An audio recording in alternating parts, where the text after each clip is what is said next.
Newegg Shuffle build!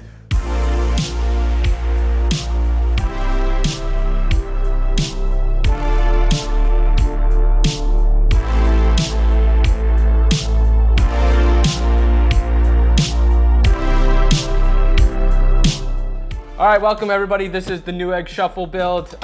We're at my brother Mark's house. What's up? And this is all his stuff. As you can see, he went a little crazy on Newegg. I hate the Newegg Shuffle. I get it from a business standpoint. You bundle the stuff people want with the stuff you can't sell, and everybody buys it. And you get some sucker to buy it. And yeah, exactly. Well, yeah. From a customer standpoint, oh, it drives me up a wall because I just want to buy a 3070. I don't want a 3070 plus motherboard, a 650 watt power supply. So yeah. I like the Shuffle because I won it twice. So I won the chance to buy a product at MSRP, which, that's the other thing. They make you feel like you won something. You didn't win anything. All right, so let's get rid of some of this and let's start with the case. We can talk about the case. All right. It's a Cooler Master T. Yeah, Master Box TD500 mesh. Yeah, so definitely a lot of ventilation for sure. You can see even on the bottom, you've got filters. You got one on top. Magnetic. Which is nice, easy to clean. 2 USB 3s on the front. Yep, and then you got the whole front is mesh, the whole back is, and then you got the right-hand side, which is tempered glass. Mm-hmm. And it came with 3 fans pre-installed in the front. All right, so next we have the motherboard, and what did you go for? Well, this was part of the Shuffle. So this was, I had to buy this with the graphics card that I got, but it's actually a very decent motherboard. It's the Asus ROG Strix Bravo 550 Echo Gaming motherboard. AMD socket. So PCIe 4, B550, AMD. So obviously you went with an AMD processor. So do you want to grab that? Yeah. So I went with the AMD Ryzen 3rd Gen 7, and it is a 3700X.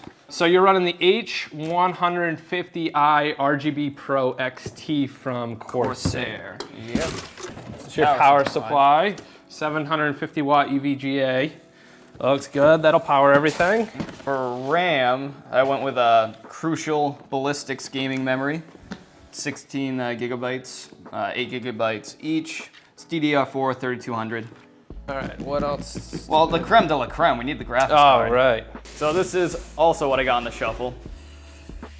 This is AMD Tough Gaming by Asus Radeon RX 6700 XT.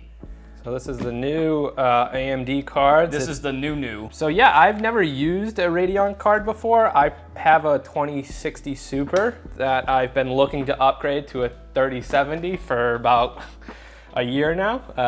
But yeah, so you were able to get this one. So we're going all AMD, I guess, right? Yep, all AMD for this build. I'm not going with any external hard drives or anything. I'm going right for the new NVMe or NVMe SSD. It's by Western Digital. It is a 1 terabyte card, and it says up to 2,400 megabits per second. There's nothing better than solid state. So much faster. So this will be fun to throw in. Well, I'm sure when you get to it, it'll fill up pretty quick with Warzone updates. Oh my God. I mean, I see that we've got peripherals, but we'll talk about those later. Yeah. All right, so let's get to building. Let's put everything we can into the motherboard first. We'll get chugging right along. Sounds like a plan. All right.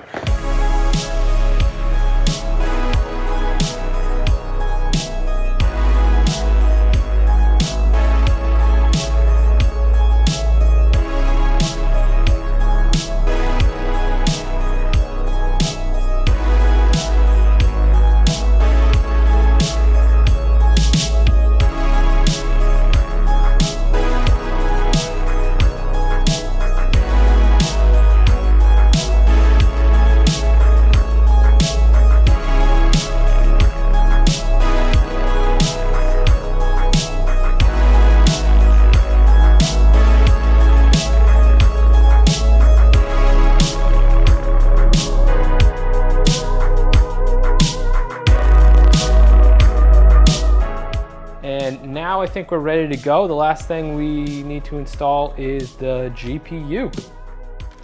Oh, this thing's beefy. Yes, it's definitely a thick boy for sure.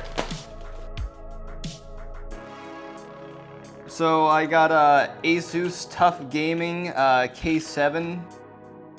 Mouse is the Razer Death Adder Elite. So this is a curved monitor by, what brand is this? Pixio. It is a 32-inch QHD 2560 by 1440.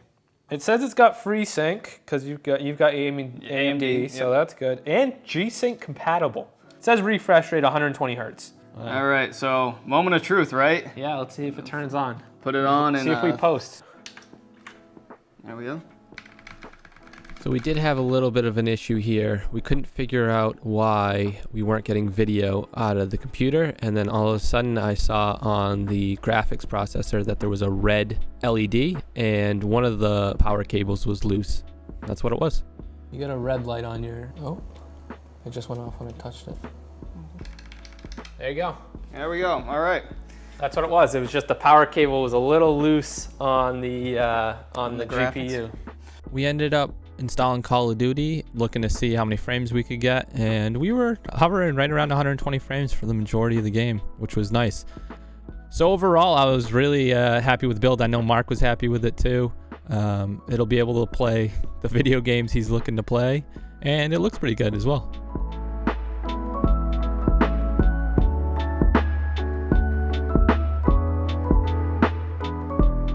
Thanks for watching, and we'll catch you on the next one. Peace.